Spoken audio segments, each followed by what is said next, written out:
दोस्तों, आज इस कहानी में हम बात करेंगे इंडियन मिडीवल पीरियड की सल्तनत रूल की दो इंपॉर्टेंट डायनेस्टीज के बारे में, खलजीज और तुगलक्स।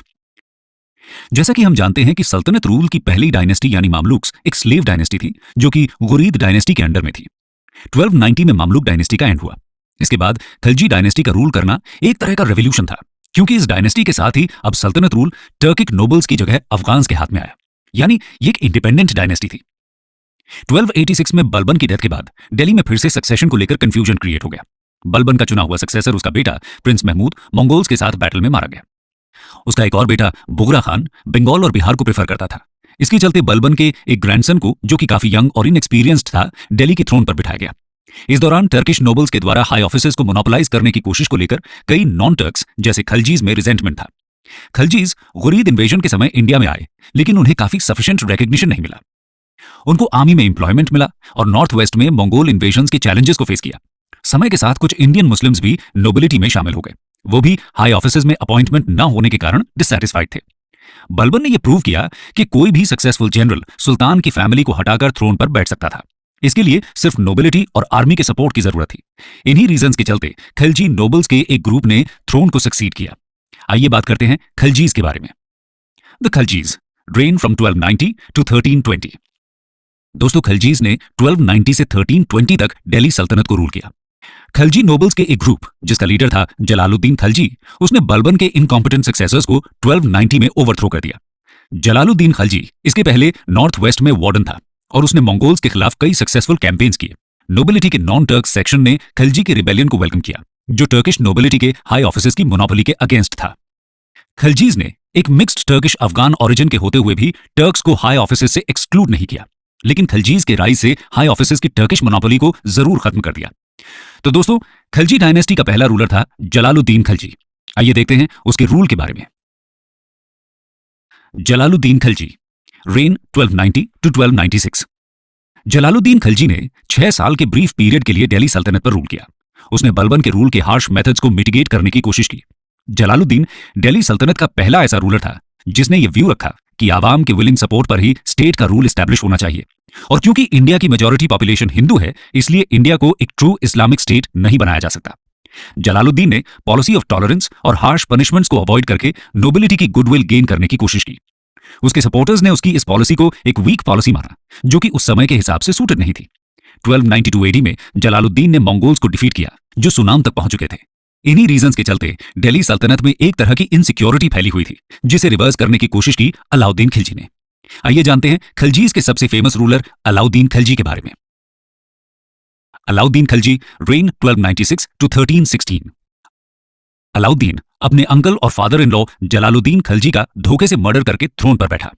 इसके पहले अलाउद्दीन अवध का गवर्नर था और उसने डेक्कन के देवगीर को इन्वेड करके वास्ट ट्रेजर इकट्ठा कर लिया था। देवगीर आज के दौलताबाद का नाम है। इसी ट्रेजर की मदद से अलाउद्दीन ने जलालुद्दीन का मर्डर करके नोबल्स और सोल्जर्स को अपनी तरफ कर लिया। इसके बावजूद कुछ समय तक उसको कई रिबेलियंस फेस करने पड़े। कुछ उसको नोबल्स की तरफ से थे और कुछ इवन उसकी फैमिली मेंबर्स की तरफ से। अपने अपोनेंट्स को धमकाने के लिए अलाउद्दीन ने बहुत ही रूथलेस और सिवियर मेथड्स को अपनाना चालू किया। ट्रेजर के बहकावे से उसकी तरफ आए मोस्ट ऑफ द नोबल्स को या तो मार दिया गया या उनको एक्सपेल कर दिया गया और उनकी प्रॉपर्टीज को हड़प लिया गया। उसकी फैमिलीज के रिबेलियस मेंबर्स को भी सिवियर पनिशमेंट्स दी गई। दिल्ली में सेटल हुए कई हजार मंगोल्स का इस्लाम एम्ब्रेस करने के बावजूद उसने मैसेकर करवाया। इसका कारण यह था कि इन कॉन्वर्ट्स ने गुजरात को लूटने में अलाउद्दीन की मदद की और इस लूट के बड़े हिस्से की डिमांड की। इन रेबल्स की वाइव्स और चिल्ड्रन को भी हार्श पनिशमेंट्स दी गई। हिस्टोरियन बर्नी की माने तो यह प्रैक्टिस न्यू थी और अलाउद्दीन के सक्सेसर्स ने भी इसको कंटिन्यू रखा। अलाउद्दीन ने कई तरह की रेगुलेशंस को बनाया, जिसके चलते नोबल्स को उसके खिलाफ कंस्पायर करने से प्रिवेंट किया जा सके। सुल्तान की परमिशन के बिना उन्हें मैरिज अलायंसेस और फेस्टिविटीज सेलिब्रेट करना अलाउड नहीं था। उसने वाइन्स और इंटॉक्सिकेंट्स को बैन करवाया, जिससे फेस्टिव पार्टीज ना हो सके। नोबल्स पर नजर रखने के लिए उसने एक स्पाई सिस्टम को भी सेटअप किया। इन हार्श मेथड्स का यूज करके अलाउद्दीन ने नोबल्स को अपने सामने झुकने पर मजबूर कर दिया। उसके मेथड्स डायनेस्टी के लिए लॉन्ग टर्म में घातक साबित हुए। अलाउद्दीन के नॉर्दर्न इंडिया के इन्वेजन्स की बात करें तो अलाउद्दीन ने 1299 और 1304 में अपने जनरल्स उल्लूग खान और नुसरत खान की मदद से गुजरात को इन्वेड किया और कॉन्कर किया। 1301 में उसने रणथंबोर को कैप्चर किया और वहां के रूलर हमीर देवा को मार दिया। अलाउद्दीन ने मालवा, चित्तौड़, धार, मांडू, उज्जैन, मारवाड़, चंदेरी और जालौर को भी कैप्चर किया। अलाउद्दीन के साउथ की इन्वेजन्स की बात करें तो अलाउद्दीन पहला सुल्तान था जिसने साउथ इंडिया पर अटैक किया। अपने जनरल मलिक कफूर को उसने साउथ के रूलर्स पर अटैक करने के लिए भेजा।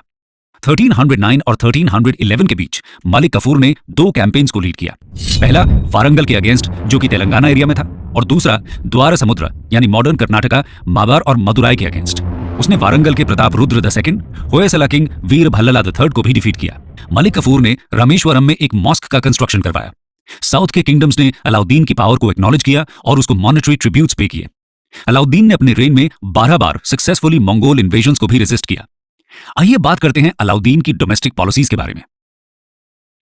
अलाउद्दीन पॉलिसीज। अलाउद्दीन के सुल्तान बनने तक दिल्ली सल्तनत की पोजीशन एम्पायर के सेंट्रल पोजीशन पर कंसोलिडेट हो चुकी थी। इसके चलते सुल्तान इंटरनल रिफॉर्म्स और एक्सपेरिमेंट्स कर सकते थे। अलाउद्दीन ने divine right theory of kingship को फॉलो किया, यानी मोनार्क की kingship right direct will of God है। उसने एक परमानेंट स्टैंडिंग आर्मी को इंट्रोड्यूस किया।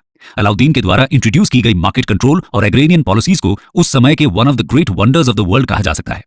अलाउद्दीन ने सभी कमोडिटीज जैसे फूड ग्रेन्स, शुगर और कुकिंग ऑयल से लेकर नीडल तक, और कॉस्टली इंपोर्टेड क्लोथ से लेकर हॉर्सेस, कैटल और स्लेव्स की कॉस्ट फिक्स की। इसके लिए उसने दिल्ली में 3 मार्केट सेटअप किए, एक फूड ग्रेन्स के लिए, दूसरा कॉस्टली क्लोथ्स के लिए और तीसरा स्लेव्स और कैटल के लिए। ये हर मार्केट एक हाई ऑफिसर के कंट्रोल में हुआ करता था, जिसको शाहना कहते थे, जो मर्चेंट्स, शॉपकीपर्स और प्राइसेस को स्ट्रिक्टली कंट्रोल करता था। चीप फूड ग्रेन की रेगुलर सप्लाई के लिए उसने डिक्लेयर किया कि दुआब रीजन में लैंड रेवेन्यू अब डायरेक्टली स्टेट को पे किया जाएगा, यानी अब विलेजेस को एज एन इक्ता असाइन नहीं किया जाएगा। अलाउद्दीन ने ब्लैक मार्केटिंग को स्ट्रिक्टली प्रोहिबिट किया।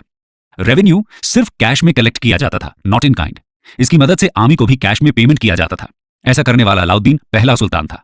आर्मी की एफिशिएंसी के लिए गुड क्वालिटी हॉर्सेस, वो भी चीप रेट्स में जरूरी थे, इसलिए उसने हॉर्सेस के प्राइसेस को भी कंट्रोल किया। मार्केट कंट्रोल के अलावा लैंड रेवेन्यू एडमिनिस्ट्रेशन में भी अलाउद्दीन ने इंपॉर्टेंट स्टेप्स लिए। वो पहला ऐसा मोनार्क था जिसने लैंड रेवेन्यू का असेसमेंट लैंड अंडर कल्टीवेशन के आधार पर किया, यानी बिना कल्टीवेशन वाले लैंड के लिए रेवेन्यू नहीं देना पड़ता था। बाद में शेर शाह सूरी ने इस सिस्टम को फर्दर डेवलप किया। इसका असर यह हुआ कि अब रिच लैंडलॉर्ड्स पुअर्स पर रेवेन्यू का बर्डन नहीं डाल सकते थे। लैंडलॉर्ड्स को खुद्स और मुकद्दम्स कहा जाता था। उनको भी अब बाकियों की तरह कैटल और हाउसेस पर टैक्स देना जरूरी था। लैंड रेवेन्यू के डायरेक्ट कलेक्शन के लिए आमिल्स और अदर लोकल्स ऑफिशियल्स को अपॉइंट किया जाता था। अलाउद्दीन की ये सभी पॉलिसीज कंट्री साइड के प्रिविलेज्ड सेक्शंस के अगेंस्ट थी, लेकिन इनको सोशलिस्ट मेजर्स नहीं बोला जा सकता है। ऐसा इसलिए क्योंकि ये पॉलिसीज मंगोल्स थ्रेट से लड़ने के लिए बनाई गई थी। दोस्तों, अलाउद्दीन की डेथ 1316 में हुई और उसके सक्सेसर्स वीक रूलर्स थे। फाइनली 1320 में पंजाब के गवर्नर गियासुद्दीन तुगलक ने एक नोबल्स के ग्रुप को लीड करके दिल्ली को कॉन्कर किया और थ्रोन को कैप्चर कर लिया। और यहां से शुरुआत हुई तुगलक डायनेस्टी की, जिसके बारे में हम नेक्स्ट सेक्शन में जानेंगे। Tughlaq dynasty, reign 1320 to 1412।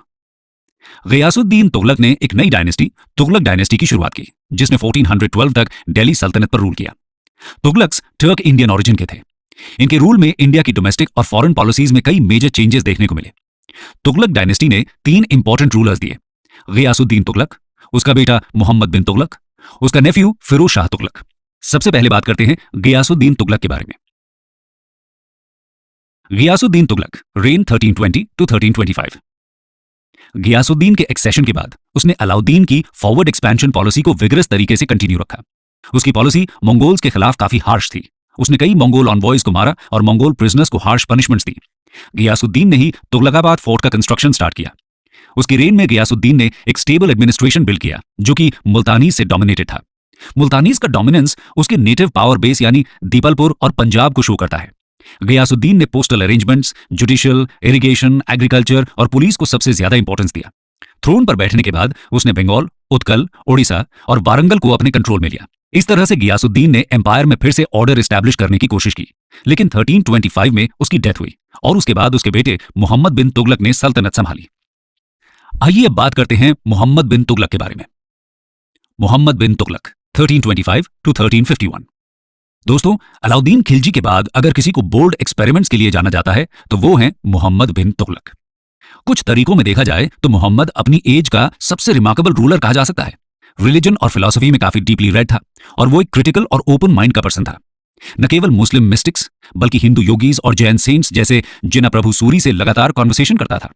Merit के आधार पर वो हाई ऑफिसेज में लोगों को अपॉइंट करने के लिए प्रिपेयर्ड रहता था, चाहे वो नोबल फैमिली से बिलोंग करते हों या नहीं। मोहम्मद का सबसे कंट्रोवर्शियल स्टेप रहा जब 1327 में उसने अपनी कैपिटल दिल्ली से देवगीर में शिफ्ट की। उसने ही देवगीर को दौलताबाद रीनेम किया। ऐसा बताया जाता है कि वो दौलताबाद को सेकंड कैपिटल बनाना चाहता था, जिससे साउथ इंडिया को बेटर तरीके से गवर्न किया जा सके।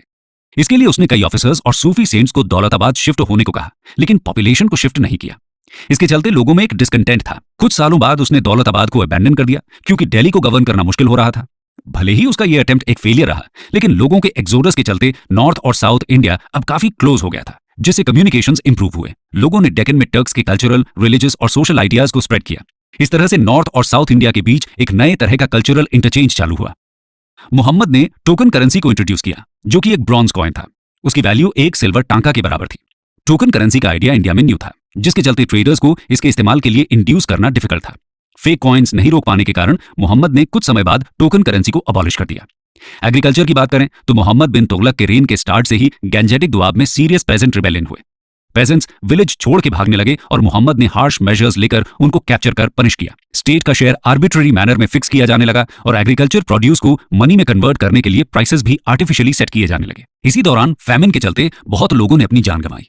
इन सब के बाद दुआब में सुल्तान ने कल्टीवेशन को इंप्रूव और एक्सटेंड करने के लिए स्कीम लॉन्च की। उसने एक सेपरेट डिपार्टमेंट दीवाने आमीर कोही को सेटअप किया। इसमें पूरे एरिया को एक ऑफिसर के अंडर डेवलपमेंट ब्लॉक्स में डिवाइड किया गया और लोन्स के प्रोविजंस लाए गए। लेकिन अफसोस, इनएक्सपीरियंस्ड और डिसऑनेस्ट ऑफिसर्स के कारण यह स्कीम फेल हो गई। मोहम्मद के रूल में नोबिलिटी में कई डाइवर्जेंट सेक्शंस इंक्लूड हुए। बिना कोई नोबल फैमिली बैकग्राउंड के लोगों को भी तुगलक ने नोबिलिटी में जगह दी, जैसे barbers, cooks, weavers, wine makers etcetera. ये सभी मुस्लिम कॉन्वर्ट्स के डिसेंडेंट्स थे और कुछ हिंदूज भी अब नोबिलिटी में शामिल हुए। इन सेक्शंस का आपस में कोई सेंस ऑफ कोहेजन नहीं था और ना ही सुल्तान की तरफ कोई सेंस ऑफ लॉयल्टी। दूसरी तरफ एम्पायर के वास्ट एक्सटेंट के कारण इंडिपेंडेंट अथॉरिटी के लिए रिबेलियंस होने लगे। इसलिए मोहम्मद बिन तुगलक के रूल को दिल्ली सल्तनत का जेनिथ तो कहा ही जा सकता है, लेकिन कहीं ना कहीं उसके रूल में ही सल्तनत के डिसइंटीग्रेशन स्टार्ट हुआ। आगे बढ़ते हैं और बात करते हैं मोहम्मद बिन तुगलक के सक्सेसर फिरोज तुगलक के बारे में, और यह भी समझेंगे कि कैसे फिरोज के रेन से दिल्ली सल्तनत का डिसइंटीग्रेशन एक्सेलरेट हुआ। फिरोज तुगलक 1351 टू 1388। मोहम्मद तुगलक के रेन के एंड में एम्पायर के डिफरेंट पार्ट्स में रिबेलियन होने लगे। ये रिबेलियंस एम्बिशियस नोबल्स के थे, जो कि कोई नई बात नहीं थी। मोहम्मद ने लगातार इन रिबेलियंस को सप्रेस किया। मोहम्मद की डेथ के बाद उसके कजन फिरोज तुगलक ने उसको सक्सीड किया। एक्सेशन के तुरंत बाद ही फिरोज को दिल्ली सल्तनत की इमिनेंट ब्रेकअप की प्रॉब्लम को फेस करना पड़ा। उसने नोबल्स, आर्मी और थियोलॉजियंस को अपीज करने की पॉलिसी को अडॉप्ट किया। उसने डेक्कन और साउथ इंडिया पर अपनी अथॉरिटी असर्ट करने से रोक दिया, क्योंकि दिल्ली में रहकर साउथ इंडिया का एडमिनिस्ट्रेशन बहुत मुश्किल था। उसके रेन में बंगाल सल्तनत से अलग हो गया। फिरोज कोई डिस्टिंग्विश्ड मिलिट्री लीडर नहीं था, लेकिन उसका रेन एक पीस और क्वाइट डेवलपमेंट का पीरियड था। नोबल्स में हेरेडिटरी प्रिंसिपल को उसने अलाउ करवाया, जिसमें इक्ता भी इंक्लूडेड था। नोबल्स को टॉर्चर करने की प्रैक्टिस को उसने अबॉलिश किया। इसके चलते रिबेलियंस तो रुक गए, लेकिन लॉन्ग टर्म में यह सल्तनत के लिए नुकसानदायक साबित हुआ। ऑफिसर्स और इक्ता हेरेडिटरी होने के कारण ऑफिसर्स में कॉम्पिटेंट मैन आना बंद हो गए। आर्मी में भी उसने हेरेडिटरी प्रिंसिपल को एक्सटेंड किया, इसीलिए उसके रूल में मिलिट्री एडमिनिस्ट्रेशन भी ढीला पड़ गया। रिलीजन और पॉलिटिक्स की बात करें तो अपने प्रीडिसेसर्स की पॉलिसी की तरह थियोलॉजियंस को स्टेट पॉलिसी डिसाइड करना अलाउड नहीं था, लेकिन थियोलॉजियंस को इंप्रेस करने के लिए उसने खुद को ट्रू मुस्लिम किंग बताया और इंडियन स्टेट को एक इस्लामिक स्टेट बताया। फिरोज के टाइम में ही पहली बार जिजिया एक सेपरेट टैक्स बना। इसके पहले वो लैंड रेवेन्यू का ही एक पार्ट था। फिरोज तुगलक पहला रूलर था जिसने हिंदू रिलीजियस टेक्स्ट्स को संस्कृत से पर्शियन में ट्रांसलेट करने के लिए स्टेप्स लिए। उसने कई ह्यूमैनिटेरियन मेजर्स भी लिए, जैसे इनह्यूमन पनिशमेंट्स पर उसने रोक लगाई। उसने गरीबों के फ्री ट्रीटमेंट के लिए हॉस्पिटल्स बनवाए और उनकी डॉटर्स के लिए डाउरी दिया। ये लाइकली है कि ऐसा उसने बुरे वक्त से गुजर रहे मुस्लिम फैमिलीज के लिए किया। फिरोज कंट्री के इकोनॉमिक इंप्रूवमेंट में भी इंटरेस्टेड था। उसने पब्लिक वर्क्स के एक लार्ज डिपार्टमेंट को सेटअप किया, जो उसके बिल्डिंग प्रोग्राम में नजर रखने के लिए था। उसने कई कनाल्स का कंस्ट्रक्शन करवाया और रिपेयर भी करवाया, पर साल 1388 एडी में फिरोज तुगलक की डेथ हो गई। अब बात करते हैं दिल्ली सल्तनत के डिसइंटीग्रेशन के बारे में। डिसइंटीग्रेशन ऑफ दिल्ली सल्तनत। दोस्तों, फिरोज ने अपने ऑफिशियल्स को ऑर्डर दिया कि जब भी वो किसी जगह पर अटैक करें तो वहां की यंग बॉयज को एज अ स्लेव सुल्तान के पास भेजा जाए। ग्रेजुअली ये स्लेव्स एक सेपरेट इंटरेस्ट ग्रुप में कन्वर्ट हो गए। साल 1388 एडी में फिरोज की डेथ के बाद सक्सेशन की प्रॉब्लम फिर से उभर कर आई। फिरोज के सन सुल्तान मोहम्मद ने इन्हीं स्लेव्स की मदद से थ्रोन पर क्लेम कर लिया। सुल्तान और नोबल्स की टसल के चलते सिचुएशन का फायदा उठाकर कई लोकल जमींदार्स और राजाओं ने खुद को इंडिपेंडेंट अनाउंस कर दिया। सुल्तान मोहम्मद ने इन स्लेव्स की पावर को खत्म कर दिया। उसके सक्सेसर नसीरुद्दीन महमूद, जिसने 1394 से 1412 तक रूल किया, वो भी एम्बिशियस नोबल्स और राजाज को रोकने में अनसक्सेसफुल रहा। प्रोविंसेस के गवर्नर्स इंडिपेंडेंट हो गए और ग्रेजुअली सुल्तान का रूल दिल्ली के आसपास के छोटे से एरिया तक सीमित रह गया। इसी बीच 1398 में तैमूर के इन्वेजन ने दिल्ली सल्तनत को और भी वीक बना दिया। तैमूर के इन्वेजन से large amounts of wealth, gold, silver, jewellery etcetera India से ड्रेन हो गया। लेकिन तैमूर के इन्वेजन का पॉलिटिकल इफेक्ट छोटा ही रहा। भले ही तुगलक डायनेस्टी 1412 तक रूल करती रही, लेकिन तैमूर के इन्वेजन को दिल्ली सल्तनत के स्ट्रॉन्ग रूल का एंड कहा जा सकता है। अब आते हैं कंक्लूजन पर। कंक्लूजन। तो दोस्तों, ये थी कहानी दिल्ली सल्तनत से खलजी और तुगलक डायनेस्टी की। हमने जाना इनकी डिफरेंट रूलर्स और उनकी पॉलिसीज के बारे में, और एंड में हमने देखा किस तरह दिल्ली सल्तनत का डिसइंटीग्रेशन हुआ। इसकी रिस्पॉन्सिबिलिटी किसी एक रूलर को नहीं दी जा सकती। हमने देखा कि मेडिएवल टाइम्स में मोनार्क और नोबल्स के बीच कॉन्फ्लिक्ट, लोकल रूलर्स और जमींदार्स के बीच टसल और कई रीजनल और जियोग्राफिकल फैक्टर्स परसिस्टेंट प्रॉब्लम्स थी। इंडिविजुअल रूलर्स ने इन प्रॉब्लम से लड़ने की कोशिश की, लेकिन कोई भी ऐसी पोजीशन में नहीं था जो सोसाइटी में फंडामेंटल चेंज ला सके। इसलिए पॉलिटिकल फैब्रिक का डिसइंटीग्रेशन सिर्फ एक स्टार्ट था। 1412 के बाद नॉर्थ इंडिया में एम्पायर के स्ट्रगल की एक नई शुरुआत हुई, जिसके बारे में हम नेक्स्ट लेक्चर में जानेंगे। सैयद एंड लोधी